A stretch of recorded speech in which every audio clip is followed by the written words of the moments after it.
32 000 евро, 292 коня, 82 кВт батерия. Ето какво можем да си купим в Китай за 32 000 евро.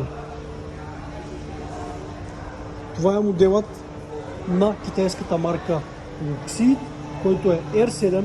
Разполага, разбира се, както всеки нов китайски автомобил, автономна система за шофиране. Изключително спортен и агресивен модел, много ми харесва. А нека ви покажа за какво става дума и вътре. Колата е брутална. Отваряме си я. Разбира се, прозорците са безрамкови. Доколкото виждам, двоен стъклопакет. Само искам да видите 32 000 евро. Бяла кожа, брутален салон, уникални седалки. Охо, много меко веурле, не знам какво е. Огромна панорама разполага автомобила, 5-местен. Отзад е доста широко, нека погледнем само колко е отзад първо.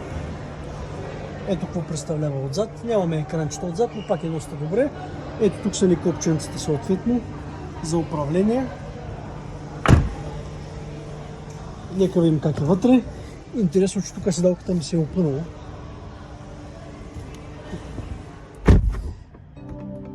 Huawei Sound. Тук само излизаме. Така. 2 зарядни станции, 328 км пробег на 40%. Това означава, че пак правим около 600 км пробег. Харесва ли ви този китайски автомобил? Очаквам вашето мнение долу в коментарите.